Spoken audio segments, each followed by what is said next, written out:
오늘은 포스트 코로나 시대의 전도라는 제목으로 말씀을 전하겠습니다. 좀 저의 부끄러운 이야기를 드리고 싶은데요. 저는 원래 사람들을 잘 비판하지 않습니다. 믿어주십시오. 그런데 한 번은 제가 어떤 분에 대해서 판단하고 판단하고 비판하는 그런 이야기를 했습니다. 많은 사람들 앞에 한 건 아니고요.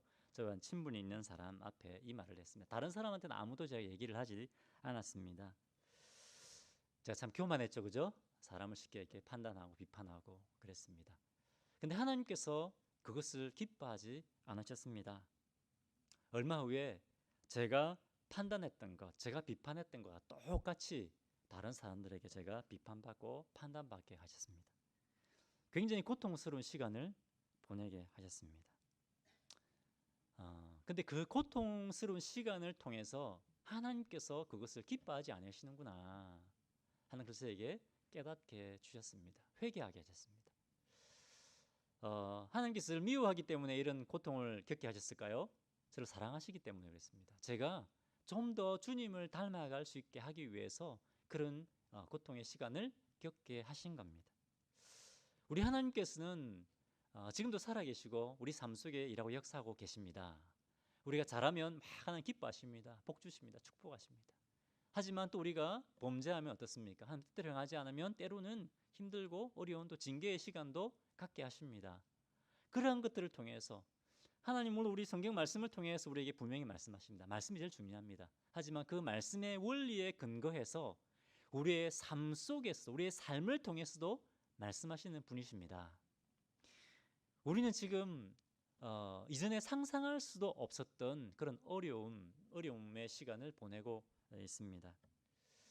그런데 이 코로나 시대에 우리가 겪는 이 어려움과 고난을 통해서 우리에게 분명히 주시고자 하는 메시지가 있습니다. 여러분, 우리는 그 메시지를 들어야 됩니다. 우리가 이런 고통을 겪으면서 시간을 보내고 있는데 그냥 시간 지나가면 되겠습니까? 분명히 하나님께서 우리에게 주시는 그 말씀을, 그 메시지를 들어야 됩니다. 2주 전에 우리는 이 코로나 시대를 통해서 우리에게 말씀하시는 예배에 대한, 그죠? 하나님께서 우리에게 예배에 대해서 주시는 말씀을 저희가 들었습니다. 기억나시죠? 그죠? 하나님께서 이 코로나의 시대를 통해서 무엇을 원하신다고 했습니까? 우리 공동체 예배도 중요하지만 우리의 삶의 예배를 받기 원하신다. 다시 기억이 막 나기 시작하시죠? 그죠? 세 방향의 예배가 뭐라고 했습니까? 세 방향의 예배. 위로 향한 예배, 그 다음에 안으로의 예배, 그 다음에 바깥으로 향한 예배. 이 세 가지의 예배가 온전히 드려질 때 그것이 진정한 예배라고 했습니다. 그죠? 위로 향한 예배는 뭡니까? 우리 공동체 예배, 또 우리 기도, 말씀으로 하나님 앞에 나아가는 것. 그것이 위로를 향한 예배입니다. 안으로 향한 예배는 뭡니까? 안으로 향하는 예배, 그것은 성도의 교제, 섬김, 그죠? 봉사, 그리고 훈련받는 거, 그죠? 서로 은혜 받았던 그 말씀의 은혜를 함께 나누는 거, 이런 것들 통해서 하나님이 기뻐하십니다. 이것도 예배입니다. 이것이 안으로 예배입니다. 그 다음에 바깥으로 예배는 뭡니까? 우리가 예수 그리스도의 복음을 들고 지역 사회를 섬기는 겁니다. 나가는 게 밖으로 나가는 겁니다. 복음을 전하고 주님의 제자를 삼는 것입니다. 사명 감당하는 것입니다. 그것이 밖으로 예배입니다. 이 세 가지 방향의 예배가 온전히 드려질 때 그것이 온전한 예배입니다. 9시 예배 참여하고 1시간 예배 드리고 줄 성수했다. 이거 온전한 예배가 아닙니다.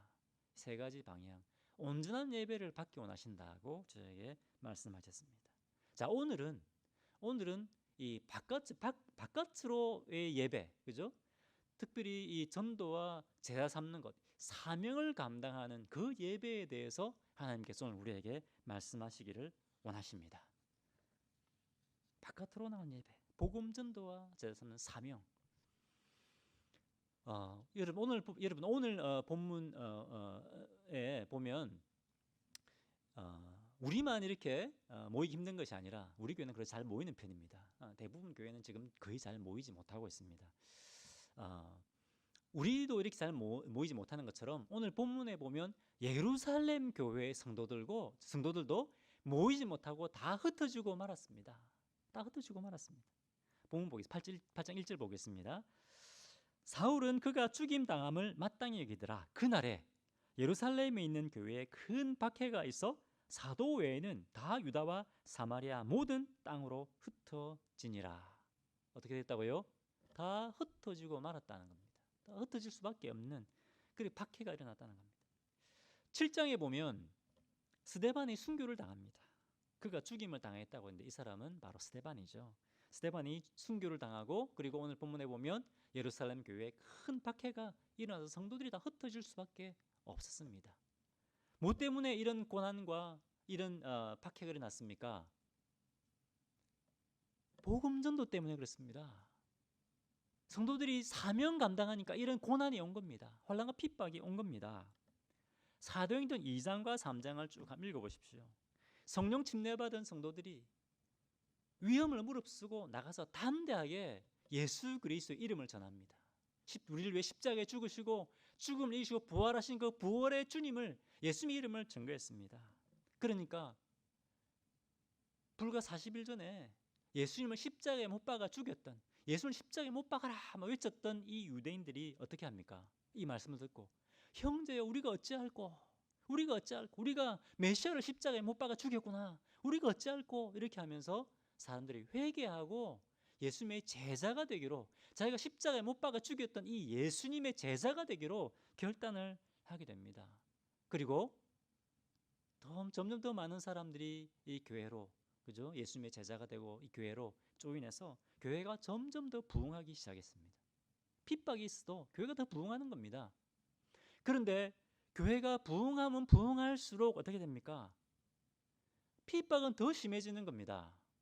사도들을 처음에는 그냥 잡았다가, 그죠? 감옥에 가두었다가, 그 다음에는 잡아서, 그 다음에는 때리고, 그죠? 그 다음에 어떻게 합니까? 한 번만 더 예수의 이름을 전하면 너희들 죽여버리겠다, 그죠? 이 대제사장들이 협박을 합니다. 위협을 합니다. 그래서 어떻게 했습니까? 성도들이 지금은 때가 아니다. 지금 전도할 때가 아니다. 지금은 전도할 상황이 아니다. 그렇게 하고 복음 전하는 걸 포기했습니까? 아닙니다. 사도행전 4장 24절에 보면 이런 핍박이 있을수록 그들이 모였습니다. 더 모였습니다. 모여서 한 목소리를 하나님께 소리 높여 기도했다고 되어 있습니다. 29절 담대히 하나님의 말씀을 전하게 하여 주옵소서 기도합니다. 30절에 손을 내밀어 병을 낫게 하옵시고 표적과 기사가 거룩한 종 예수의 이름으로 이루어지게 하옵소서. 큰 소리로 부르짖으면서 막 기도합니다. 어떤 일이 납니까? 4장 31절에 막 이렇게 기도하니까 그것이 막 진동하면서 온 무리가 다 성령이 충만하여 담대히 하나님의 말씀을 전하니라 라고 되어 있습니다. 누가 성령 충만 받았다고요? 무리가 다 성령 충만 받아서 다 나가서 주의 복음을 담대하게 전하는 겁니다. 여러분, 이 사람들이 특별한 사람들이 아닙니다. 12사도 이외에는 전부 다 평범한 성도들입니다. 대부분은 신앙생활 시작한 지 1년도 안 된 사람들입니다. 신앙생활은 10년, 20년 된 사람들이 아닙니다. 몇 개월, 불과 몇 달밖에 안 된 사람들입니다. 그런데 이 사람들이 핍박이 와도 나가서 담대하게 복음을 전하는 겁니다. 왜 그렇습니까? 복음 전도가 사명 감당하는 것이 이 사람들의 삶의 제일 중요한 우선순위였기 때문에 그렇습니다. 여러분, 구원받은 지 1년도 안 된 사람들이, 몇 달밖에 안 된 사람들이 어떻게 이렇게 할 수 있습니까? 지금도 예수 믿은 지 1년도 안 된 사람들이, 몇 달밖에 안 된 사람들이, 한 달도 안 된 사람들이 나가서 복음 전합니다. 왜 그렇습니까? 어떻게 이것이 가능합니까? 예수님의 십자가의 은혜와 부활의 능력을 경험했기 때문에 그렇습니다. 예수님을 만났기 때문에 그렇습니다. 예수님의 감당할 수 있는 그 사랑과 은혜를 경험했기 때문에 이 사람들이 그 핍박 가운데서 나가서 복음을 전한 겁니다. 우리가 주님을 만나고 경험하면, 주님의 은혜를 경험하면 이렇게 됩니다. 제가 아는 한 의사 선생님이 있는데요, 이분이 이런 간증을 하더라고요. 저는 오랫동안 교회를 다녔습니다. 그런데 교회를 다녀도 별로 기도하고 싶은 마음, 별로 전도하고 싶은 마음이 없었습니다. 그런데 제가 하나님 말씀을 듣다가 제가 주님의 사랑과 은혜를 깊이 깨닫게 되었습니다. 제가 주님을 만나게 되었습니다. 주님을 제가 경험하고 나니까, 주님을 만나고 나니까 제가 막 전도하고 제가 기도하지 않을 수가 없게 되었습니다. 그러면서 그전에는 제가 오랫동안 교회를 다녔는데도 제가 주님을 몰랐습니다. 제가 주님을 만나지 못했습니다. 근데 주님을 만나고 나니까 바로 그때부터 제가 전도하게 되고 바로 그때부터 기도하게 되더라고요. 이런 말을 하는 겁니다. 여러분, 주님을 만나고 경험하게 되면 우리가 주님을 전할 수밖에 없습니다. 우리 이런 찬양도 있지 않습니까?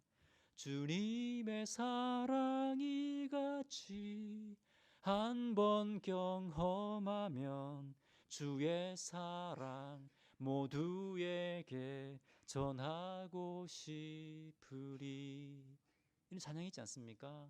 주님의 사랑을 한번 경험하면, 주님의 십자가의 사랑을 경험하면, 주님을 만나면 여러분 주님의 사랑을 전하지 않을 수가 없습니다. D.W. 토즈가 이런 말을 했습니다. 만약에 우리가 은혜로 구원받았다면 그 은혜로 말미암아 삶이 변화되는 것을 경험해야 된다. 이 말은 무슨 말입니까? 만약에 우리가 주님의 은혜로 예수 믿고 구원받았다고 했는데도 우리의 삶이 변화된 것이 없다고 한다면 구원받지 않았을 수도 있다는 겁니다. 그렇지 않습니까? 여러분, 우리가 주님을 만나야 됩니다. 주님을 만나지 못하시면 주님 만나야 됩니다. 교회 10년, 20년 다녔더라도 주님을 만나야 됩니다. 근데 예수님을 믿는데도 만약에 우리 마음속에 주님을 전하고 싶은 마음이 없다면 주님의 사랑이 회복되어야 됩니다. 주님과의 처음 사랑이 회복되어야 됩니다. 우리의 영혼이 새로워져야 됩니다. 우리가 주님을 새롭게 만나고 경험해야 됩니다. 여러분, 우리가 주님을 만나기 위해서 어떻게 해야 됩니까? 예레미야 29장 13절에 이렇게 말씀하고 있습니다. 너희가 온 마음으로 나를 구하면 나를 찾을 것이요 나를 만나리라. 어떻게 하면 주님을 만나게 된다고요? 온 마음으로 나를 구하면, 옛날 개역 개정에 이렇게 됐습니다. 너희가 전심으로 나를 찾고 찾으면 이렇게 되어 있습니다. 적당한 마음이 아닙니다. 주님, 제가 정말 주님을 만나고 싶습니다. 주님의 십자가의 사랑이 무엇인지 깨닫기를 원합니다. 그런 사마음으로 주님 앞에 나오라는 겁니다. 그런 마음으로 간절하게 주님 앞에 나와서 기도하라는 겁니다. 그런데 여러분, 기도가 전부가 아닙니다. 하나님의 말씀을 배워야 됩니다. 예배만 참석해서는 안 됩니다. 열심히 성경 읽고 열심히 성경 공부에 참여하셔야 됩니다. 왜 그렇습니까? 하나님은 성경 말씀을 통해서 우리에게 자신을 보여주시는 분이기 때문에 그렇습니다. 여러분, 주님을 새롭게 만나고 싶으십니까? 그러면 복음의 핵심에 대해서 다시 공부하셔야 됩니다. 여러분, 저를 찾아오십시오. 부부가 오시면 제가 부부 성경 공부를 하겠습니다. 형제님은 1대1로 하겠습니다. 1대1로. 자매님 오시면 제 아내와 같이 3대1로 2대1로 하겠습니다. 오십시오. 복음의 핵심에 대해서 다시 한번 이 말씀을 우리가 배워야 됩니다. 주님을 만나고 경험해야 됩니다. 그리고 주님의 사랑이 식어 있는 분은 요한계시록 1장에서 사도 요한이 주님을 다시 만납니다. 그것처럼 다시 주님의 십자가 사랑이 다시 한번, 주님의 처음 사랑이 다시 한번 깨닫게 해주십시오. 간절함으로 주님 앞에 나오셔야 됩니다. 그분도 저에게 오십시오. 제가 개인적으로 제가 함께 하는 말씀을, 성경 공부를 같이 하겠습니다. 여러분, 우리가 심령의 부흥을 경험하면, 주님의 십자가의 사랑이 회복되면 이 주님의 사랑을 전할 수밖에 없습니다. 자, 계속해서 다시 1절로 돌아가겠습니다. 자, 교회에 점점 박해가 심해지더니 스데반이 순교를 당하게 됩니다. 그리고 바로 그날 교회에 큰 박해가 있어서 사도 외에는 다 유대와 사마리아의 모든 땅으로 흩어지니라라고 되어 있습니다. 자, 이 당시에 교회에 큰 박해가 일어났다고 했는데 어떤 박해가 일어났느냐? 3절에 이렇게 돼요. 3절에 사울이 교회를 잡멸할 새 각 집에 들어가 남녀를 끌어다가 옥에 넘기니라. 여기서 원래 사도 바울이 되기 전 아닙니까? 그죠? 이 사울이 교회를 잡멸한다는 말은 어떤 말이냐면, 이 맹수가 잡은 짐승을 찢어서 죽이려고 하는, 찢어서 그냥 죽이는 것도 아니고 막 찢어 죽이려고 할 때 사용하는 단어가 잡멸한다라는 단어입니다. 이 사울이 완전히 뭡니까? 사울이 이 기세등등해서 교회를 완전히 말살시켜 버리려고 하고 있는 겁니다. 철저하게 핍박한 겁니다. 언제 이런 핍박이 일어났다고요? 예루살렘 교회가 막 부흥하고 있는데 이런 무서운 핍박이 온 겁니다. 그래서 성도들이 이 핍박 때문에 다 흩어져 버렸습니다. 교회는 모여야 됩니다. 그렇지 않습니까? 교회는 모여야 되는데 다 흩어져 버린 겁니다. 여러분, 하나님께서 교회를 어떻게 세우셨습니까? 예수님의 피값으로 세운 것이 교회입니다. 우리가 이렇게 모여 있는 것이 그냥 모인 것이 아니라 예수님의 피로 우리를 맺어 주신 겁니다. 교회가 그렇게 소중한 겁니다. 우리 하나님께서 보시기에 우리 교회가 그렇게 소중합니다. 여러분, 우리 형제자매들이 그렇게 소중합니다. 그런데 하나님께서 이 소중한 게 자기 피로 세운 이 교회에 핍박을 허락하신 겁니다. 하나님께서 허락하신 겁니다. 왜 핍박을 허락하셨습니까? 왜 하나님께서 그렇게 사랑하신 이 교회에 핍박을 허락하셨습니까? 그 이유가 4절에 나옵니다. 4절. 그 흩어진 사람들이 두루 다니며 복음의 말씀을 전할세. 5절도 보겠습니다. 5절. 빌립이 사마리아 성에 내려가 그리스도를 백성에게 전파하니. 여러분, 그동안 예루살렘에 있는 성도들은 예루살렘 안에서만 복음을 전했습니다. 예루살렘 교회 딱 하나밖에 없었습니다. 예루살렘 교회에만 부흥했습니다. 그런데 하나님께서 처음부터 원하셨던 것은 뭡니까? 사도행전 1장 8절에 어떻게 되어 있습니까? 성도들이 성령의 능력을 받아서 예루살렘 성의 성벽을 뛰어넘는 겁니다. 예루살렘의 벽을 뛰어넘는 겁니다. 그래서 그들이 그렇게 가기 싫어했던 사마리아에도 가서 복음을 전하기 원하셨습니다. 그리고 사마리아뿐만 아니라 땅 끝까지 가서 주님의 증인이 되는 것, 그것을 하나님께서 원하셨다는 겁니다. 그런데 예루살렘 교회 성도들은 계속 거기 있었습니다. 그것 때문에 하나님께서 핍박을 허락하신 겁니다. 예루살렘 교회 성도들을 미워해서 그러신 것이 아닙니다. 하나님께서 예수님이 말씀하신 것처럼 이 말씀이 이루어지기 위해서 이 핍박을 허락하신 겁니다. 예루살렘 교회가 망하는 것을 원하셨을까요? 아닙니다. 예루살렘 교회 망했습니까? 망하지 않았습니다. 겉으로 보기에는 이제 사울 때문에 이제 예루살렘 교회는 망했다. 사람들이 그렇게 생각했을 것입니다. 하지만 예루살렘 교회는 망하지 않았습니다. 성도들이 다 흩어졌습니다. 이제 사마리아에 가서 복음 전하고 막 땅끝으로 막 사람들이 가면서 복음을 전하기 시작했습니다. 그런데 그때 어떻게 하셨습니까? 이 사울이 완전히 이 교회를 없애버리려고 막 다메섹에까지 가서 사람들을 막 잡아서 오게 가두려고 했는데 그때 어떻게 했어요? 하나님께서 이 사울을 다메섹 두상에서 팍 치십니다. 그래서 이 핍박자 바울을 어떻게 하십니까? 사도로 바꾸어 버리십니다. 예루살렘 교회가 망하게 그냥 두신 것이 아닙니다. 하나님께서 이 성도들이 예루살렘의 벽을 넘어서 전도자가 되게 하기 위해서 핍박을 잠시 동안 허락하셨다고 하는 것입니다. 여러분, 그동안 우리 교회뿐만 아닙니다. 많은 교회들이 우리끼리만 모이려고 했습니다. 그죠? 우리끼리만 모여서 우리 교회 성도들의 필요를 채우는 것에 먼저 우선순위를 가지고 있습니다. 우리 성도들이 좋아하고 우리 성도들이 익숙하고 그죠? 그런 것들을 우리가 좋아하는 것들을 했습니다. 그리고 예배당 밖에 있는 영혼들에 대해서 우리가 별로 관심이 없었습니다. 전도합니다라고 얘기했지만 결국은 우리 한번 보십시오. 인터넷에서 나오는 그 유튜브 같은 데 나오는 그 동영상 같은 99%가 기존 성도들을 위한 컨텐츠입니다. 예수 믿지 않은 사람들을 위한 컨텐츠는 1%도 안 됩니다. 우리 교회 프로그램도 마찬가지입니다. 대부분이 기존 신자들을 위한 프로그램입니다. 불신자들을 위한 프로그램이 그렇게 많지가 않습니다. 교회 멋진 프로그램들 다 기존 성도들을 모으기 위한 프로그램입니다. 우리는 기존 크리스찬 성도들이 많이 모이면, 사람이 많이 모이면 그것을 부흥이라고 했습니다. 부흥이라고 착각했습니다.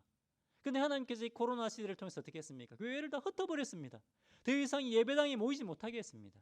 우리는 우리끼리 예배당에 모여서 우리끼리 하나님 앞에 예배드리고 우리끼리 신앙사역을 잘하고 우리끼리 하나님 복 받으려고 했습니다. 근데 하나님께서 이제 좀 예배당의 벽을 넘어서 나가라, 그렇게 우리에게 말씀하시는 겁니다. 여러분, 제가 예배당에 모이는 거 중요하지 않다는 말이 아닙니다. 이해하시죠? 그죠? 예배당 열심히 모여야 됩니다. 열심히 모여서 우리가 훈련받아야 됩니다. 예배드려야 됩니다. 섬겨야 됩니다. 하지만 이제 이 벽을 넘어야 됩니다. 우리가 좋아하고 우리가 편한 것들을 내려놔야 됩니다. 때로 우리의 전통도 내려놔야 됩니다. 하나님께서 왜 예루살렘 교회 성도들에게 핍박을 허락하셨습니까? 그것은 하나님의 우선순위가 복음 전도이기 때문에 그렇습니다. 우리 성도들로 하여금 사명 감당하게 하기 위하여 이 성도들이 제자 삼는 것, 제자 삼게 하는 것, 그것이 하나님의 우선순위이시기 때문에 그렇습니다. 여러분, 이 하나님의 우선순위, 이 우선순위 사명 감당하는 데 순종하는 우리 성도님들 되시기를 주님으로 축원합니다.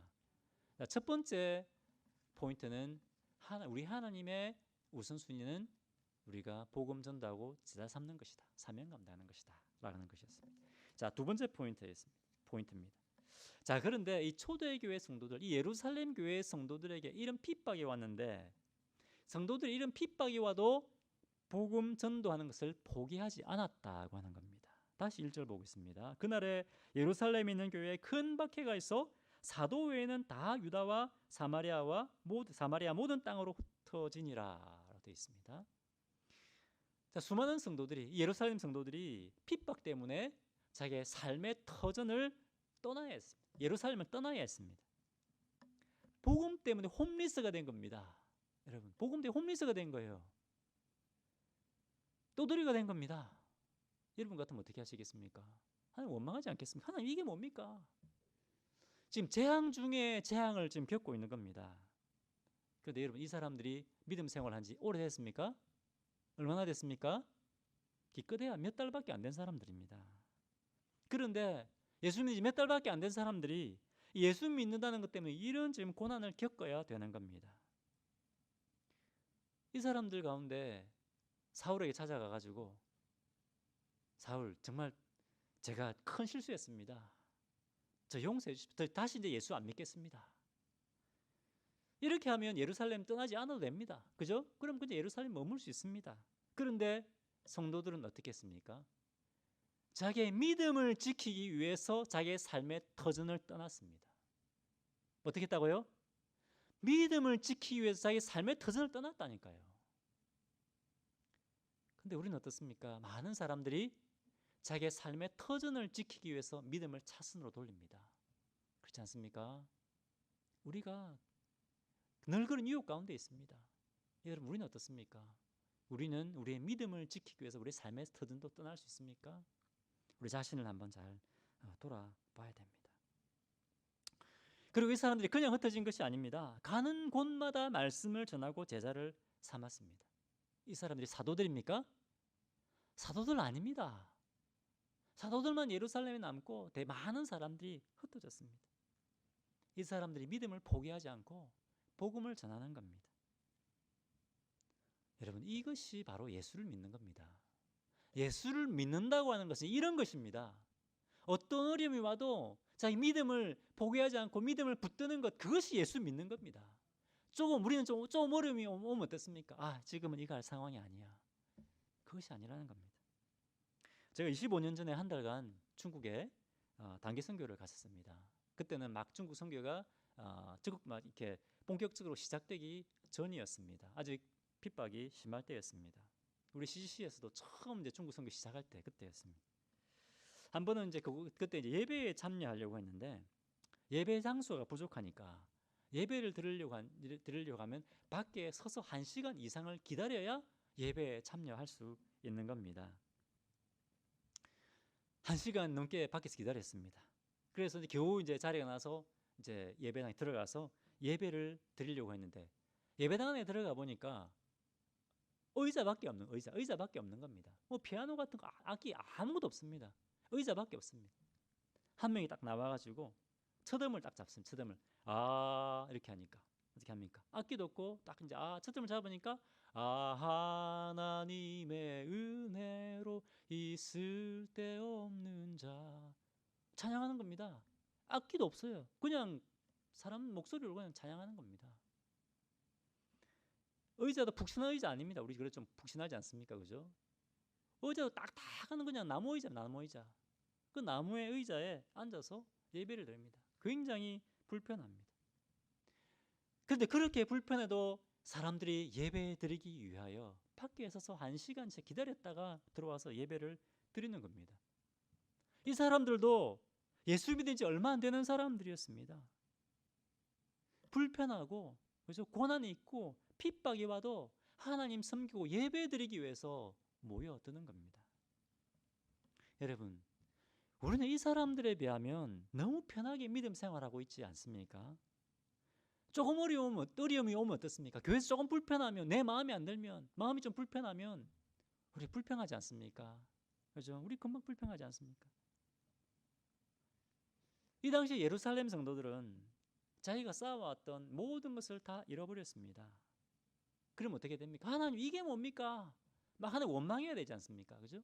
근데 그렇게 하지 않고 이 사람들 가는 곳마다 복음을 전했다고 하는 것입니다. 예루살렘 성도들에게 있어서도 그들의 삶의 우선순위는 뭐였다고요? 사명 감당하는 거였습니다. 복음 전하는 거였다고 하는 것입니다. 여러분, 그렇다면 하나님의 우선순위가 복음 전도와 제자 삼는 것이고, 이 초대교회 예루살렘 성도들의 그들의 우선순위가 복음 전하고 제자 삼는 것이었다고 한다면 우리의 우선순위는 무엇이 되어야 되겠습니까, 여러분? 예수 그리스도 복음을 전하고 주님의 제자를 삼는 이 사명 감당하는 것이 우리 삶의 우선순위가 되어야 되지 않겠습니까? 아멘이십니까? 세 명밖에 대답 안 하셨는데 아멘이십니까? 아멘. 예, 할렐루야. 자, 이제 마지막 세 번째 포인트입니다. 우리가 이 하나님 말씀에 순종하여, 우리가 이 하나님의 우선순위에 순종하여 우리가 이 복음 사역을 위해 살게 될 때, 그때 우리의 인생이 열매 맺는 인생이 됩니다. 우리가 복음을 전할 때 우리는 열매를 기대할 수 있습니다. 우리가 복음 전할 때 성령께서 우리의 삶을 통해서 강력하게 일하고 역사하시는 것을 경험할 수 있다는 겁니다.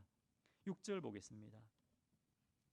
우리가 빌립의 말도 듣고 행하는 표적도 보고 한 마음으로 그가 하는 말을 따르더라. 우리가 빌립의 말을 듣고 행하는 표적도 보고 한 마음으로 그가 하는 말을 따르더라. 이 무리는 누굽니까? 무리는 사마리아 사람들입니다. 사마리아 사람들. 이 사마리아인들은 뭡니까? 이 유대인들이 제일 싫어하는 사람들입니다. 상종도 안 하려고 했습니다. 사마리아 땅을 지나가지도 않으려고 했습니다. 그러면 사마리아 사람들은 어떻습니까? 사마리아 사람들도 마찬가지입니다. 사마리아 사람들도 유대인들을 원수같이 여겼습니다. 싫어했습니다. 왜냐하면 유대인들이 어떻게 했습니까? 이 사마리아 사람들은 혼혈이다. 너희들은 하나님 백성이 될 자격도 없다. 예배드릴 자격도 없다. 그래가지고 이 그리심산에 이 사마리아인들이 자기들 성전을 딱 세워놨는데 가가지고 유대인들이 가가지고 그것을 완전히 파괴해버렸습니다. 물론 이 뭡니까? 사마리아 애들도 마찬가지죠. 예루살렘 성전 재건하려고 할 때 이들이 계속 방해했지 않습니까? 그죠? 서로 원수입니다. 상종하지도 않습니다. 그런데 이 사마리아인들이 어떻게 했습니까? 이 전도자 빌립이 복음을 전하니까 이들이 한 마음으로 빌립의 말씀을 들었다고 되어 있습니다. 그리고 이 빌립이 복음을 전하기 시작할 때 하나님의 능력이 나타나기 시작했습니다. 어떤 일이 일어났습니까? 7절 많은 사람에게 붙었던 더러운 귀신들이 크게 소리 지르며 나가고 또 많은 병자와 못 걷는 사람이 나으니. 빌립이 사도가 아닙니다. 그죠? 근데 하나님께서 이 전도자 빌립을 통해서 이런 능력을 행하시는 겁니다. 귀신이 쫓겨나가고 중풍병자가 걷는 그런 역사가 일어나게 하는 겁니다. 여러분 사도행전 1장부터 쭉 한번 읽어보십시오. 언제 성령의 능력이 나타나는가? 공통점이 있습니다. 언제 성령의 권능과 능력이 나타났습니까? 성도들이 복음 전할 때 그랬습니다. 복음 전할 때 성령께서 강력하게 일하고 역사하셨습니다. 지금도 마찬가지입니다, 여러분. 지금도 우리가 복음을 위해 살려고 할 때, 우리가 복음 전할 때 그때 우리 안에 살아계신 성령께서 강력하게 일하고 역사하십니다. 이렇게 전도자 빌립이 말씀을 전했을 때 어떤 일이 일어났느냐? 8절 보겠습니다. 8절 그 성에 큰 기쁨이 있더라. 이 사마리아 사람들은 늘 영적인 열등감에 빠져 있었습니다. 정서적으로, 정신적으로, 심리적으로 자유하지 못했습니다. 아마 우리는 저 유대인들이 우리를 손가락질하면서 말하고 있는 것처럼 우리는 피가 섞인 혼혈이고 아마도 절대로 우리는 하나님의 백성이 될 수가 없을지도 몰라. 늘 이런 열등감을 가지고 있었습니다. 늘 이런 영적 열등감을 가지고 있었습니다. 그런데 예수님의 십자가의 복음을 전하니까 예수님의 십자가의 복음은 뭡니까? 누구든지 예수 믿으면, 주님의 부활을 믿으면 하나님의 자녀가 되는 거 아닙니까? 이 복음을 전하니까 이 복음 때문에 이 사마리아인들이 그 마음의 고통과 그 상한 마음을 가지고 이 사마리아인들이 이 복음 때문에 치유되고 회복되는 역사를 경험하게 되는 겁니다. 이 복음 때문에 어떻게 됐습니까? 그 성에, 이 사마리아 성에 큰 기쁨이 임했다고 되어 있습니다.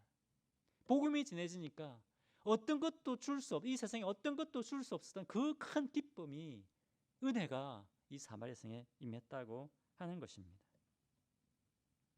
여러분, 우리가 고난 가운데 포기하지 않고 복음을 위해 살고자 할 때 우리가 이런 열매 맺는 삶을 살게 된다고 하는 것입니다.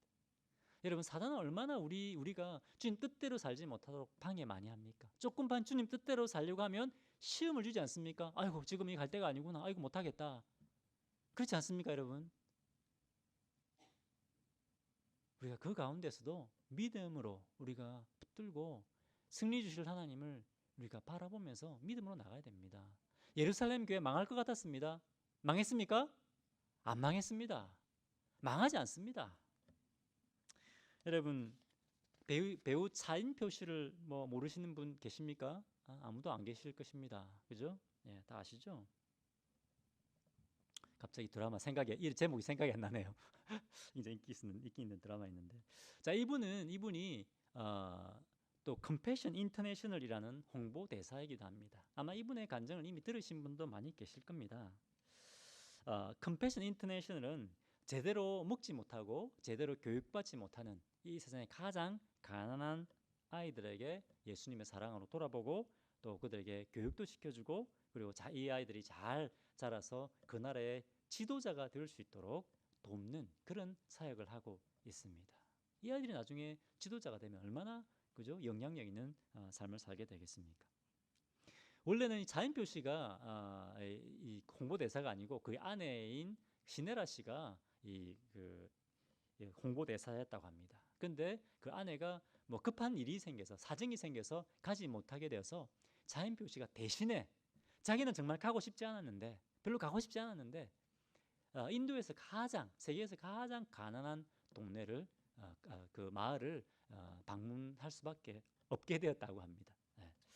그런데 이제 그 대표 목사님께서 자인표 씨, 이 아이들은 정말 사랑이 필요합니다. 그래서 이 아이들을 만나면 꼭 이렇게 안아주고, 누구누구야, 여기 이런 벽 붙어 있으니까 누구누구야 이름을 부르면서 내가 너를 사랑한다 이렇게 말해 주십시오, 이런 이제 부탁을 받았다고 합니다. 그래서 이제 자기도 그렇게 하려고 딱 이제 마음을 먹고, 이제 한 아이와 눈이 딱 마주쳐서 그 아이들을 딱 이제 안아주면서 이름을 부르고 누구누구야 사랑한다라고 딱 고백을 하려고 하는데, 바로 그때 하나님의 음성이 들리기 시작했다고 합니다. 하나님의 음성이 들리기 시작하는데, 사랑하는 아들 인표야, 잘 왔다. 내가 너를 사랑한다. 이런 하나님의 음성이 들렸다고 합니다. 자기는 태어나서 한 번도 하나님의 음성을 들어본 적이 없다고 합니다. 그런데 자기가 내가 하나님의 사랑을 고백하려고 하는데, 먼저 하나님께서 사랑의 고백을 하는 그 하나님의 음성을 듣게 되었다고 하는 것입니다. 그것을 통해서 자인표 씨가, 하나님이 바로 이곳에 계시구나. 이 낮고 낮은 이곳에 우리의 하나님께서, 우리 예수님이 오셔서 이들을 섬기고 계셨구나. 섬기는 곳에, 이 복음 전하는 곳에 예수님이 계시구나. 그곳에 일하고 계신 그 하나님을 자인표 씨가 만나게 된 겁니다. 그 이후에 이 자인표 씨의 인생이 완전히 바뀌었다고 합니다. 자기는 뭔가를 주려고 갔는데, 불쌍한 아이들, 아무것도 없는 아이들, 이 아이들에게 뭔가를 주려고 갔는데, 그것이 아니라 오히려 그곳에서 자기는 하나님의 놀라운 사랑과 큰 은혜를 그곳에서 경험했다고 하는 것입니다. 그런 간증을 들었습니다. 유튜브에 한번 쳐보십시오. 아마 간증이 나올 겁니다. 여러분, 우리는 언제 살아계신 하나님을 경험하려고 합니까? 부흥에 가서, 그죠? 물론 부흥에서 하나님을 경험할 수 있습니다. 부흥에 하나님 계십니다. 그런데 하나님께서 어디서 일하고 역사하신다고요? 사역의 현장입니다. 겸손하게 낮아져서 섬기고 예수님의 사랑을 전하려고 하는 그 현장에 주님이 일하고 역사하시는 겁니다. 우리가 이 복음의 현장에서 주님의 사랑과 복음을 전할 때 그때 우리 안에 살아계신 성령님이 강력하게 일하고 역사하십니다. 여러분, 하나님께서 이 코로나 바이러스를 통해서 우리가 예배당에 모여서 예배드리지 못하게 하셨습니다. 그 이유는 뭐라고요? 이제 좀 예배당의 벽을 좀 넘어라. 그죠? 이제 모이는 교회뿐만 아니라 흩어지는 교회가 되어라 하는 겁니다. 여러분, 교회는 모이는 교회일 뿐만 아니라 흩어지는 교회입니다. 우리가 맨 마지막 예배 때 패배송으로 부르는 찬양 그거 아닙니까? 우리의 삶의 자리에서 뭡니까? 예배하게 하십시오. 그거 아닙니까? 그것이 흩어지는 교회입니다. 우리 예배 때마다 맨 마지막에 우리 이제 흩어지는 교회 되겠습니다. 찬양하고 우리가 사역지로 가는 겁니다. 우리의 삶의 현장이 우리의 사역지입니다. 이제 사역의 현장에 가서 전도자의 삶을 살아라. 우리에게 말씀하고 있습니다. 여러분, 사도 바울은 자기가 편한 대로 살지 않았습니다. 자기가 원하는 대로 사역을 하지 않았습니다. 고린도전서 9장 20절에 보면 이렇게 되어 있습니다. 이제 9장 20절부터 쭉 나오는데 그 말씀을 한번 읽어보십시오. 내가 유대인을 얻기 위해서는 내가 유대인처럼 되었다. 그리고 내가 이방인을 얻기 위해서는 내가 이방인처럼 되었다. 그죠? 이 이방인을 얻기 위해서는 자기의 문화와 자기의 편한 것을 다 버렸습니다. 유대인의 문화와 전통도 다 버렸습니다. 뭐 때문에? 이방인들을 얻기 위해서 그렇게 했다는 겁니다. 여러분, 우리는 우리가 익숙한 거 있습니다. 우리가 오랫동안 해온 것 편하지 않습니까? 우리가 가지고 있는 전통도 있습니다. 하지만 사도 바울은 복음 때문에 그것도 다 내려놨습니다. 우리도 마찬가지입니다. 이제 우리가 편한 것, 우리가 익숙한 것을 내려놔야 됩니다. 우리가 나가서 리치하려고 하는 이 한인 커뮤니티에 있는 그 사람들의 필요를 우리가 봐야 됩니다. 그 사람들의 편한, 그 사람들이 올 수 있는, 그 사람들에게 전도할 수 있도록 우리의 것을 내려놔야 됩니다. 우리 다음 세대를 우리가 전도할 수 있도록 우리가 편한 것을 내려놔야 됩니다. 아멘이십니까? 우리에게 맞추는 것이 아니라 우리가 나가서 리치해야 되는, 복음으로 리치해야 되는 그 사람들에게 우리가 맞춰야 된다고 하는 것입니다. 이제 포스트 코로나 시대가 올 겁니다. 코로나 시대가 끝이 날 겁니다. 언제인지 모르겠습니다. 그 뭐 1년 후가 될지 2년 후가 될지, 많이 보는 사람은 2021년 겨울까지도 이것이 계속될 것이다, 이렇게 얘기한 사람도 있습니다. 하지만 반드시 포스트 코로나 시대가 올 것입니다. 이 코로나 시대 때문에 이제 우리는 유튜브라든지 인터넷 미디어를 사용하지 않으면 이제 이 비대면 시대가 되었기 때문에, 이 사회 자체가 비대면, 이 언컨택트 시대가 되었기 때문에 이제 더 이상 우리는 인터넷 미디어를 사용하지 않으면 이제 복음도 전할 수 없는 그런 시대가 이미 왔습니다. 여러분, 익숙합니까? 익숙하지 않습니다. 그렇지 않습니까? 하지만 우리는 이것을 배워야 됩니다. 다 배워야 됩니다. 우리가 익숙한 것을 내려놓고 복음 전도를 위해서 우리가 불편한 것을 기꺼이 감수해야 됩니다. 우리가 미디어 사용하는 법들을 다 배워야 됩니다. 꼭 복음 때문에 그런 것이 아니라 앞으로는 사람들과 커뮤니케이션 하기 위해서는 여러분 이것들을 아마 꼭 배워야 됩니다. 우리가 매주 이제 설교를 해서 이제 인터넷으로 이제 방송을 합니다.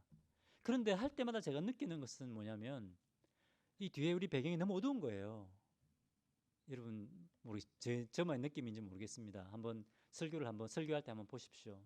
근데 다른 교회 한번 보십시오. 환하고 밝습니다. 미디어 시대에 우리가 이런 것들도 다 사실은 고려를 해야 됩니다. 이 교회는 왜 이리 어두워? 사람들이 다 보거든요. 우리가 이런 부분에서 우리가 기도하고 어떻게 하면 미디어든지 뭐 어떤 방법을 통해서 우리가 이 지역 사회를 복음으로 리치할 수 있습니까? 그것을 가지고 우리가 기도하고 고민해야 됩니다. 여러분, 교회는 예배당 안에서만 모이는 교회가 아닙니다. 말씀 들고 나가서 사명 감당하는 흩어지는 교회가 되어야 됩니다. 이 포스트 코로나 시대에 나가서 전도하는 흩어지는 교회, 흩어지는 성도들 되시기를 주님의 이름으로 축원합니다. 기도하겠습니다. 잠시 우리 삶을 한번 돌아봤으면 좋겠습니다. 우리의 우선순위가 무엇이었던가? 우리의 삶의 터전이 우리의 믿음을 지키고 우리의 사명 감당하는 것보다 더 우선했는가? 아니면 우리의 믿음을, 주님 앞에 우리의 믿음을 지키기 위해서 내 것을 기꺼이 내려놓았던가? 한번 우리 자신을 돌아봐야 되겠습니다. 성령 하나님, 이 시간 저에게 말씀하여 주십시오. 이미 주님 말씀하셨습니다. 그 말씀을 다시 한번 기억하시고 이 말씀을 붙드시고 주님 앞에 결단의 기도를 하나님 앞에 올려드리겠습니다. 같이 기도하겠습니다. 아버지 하나님,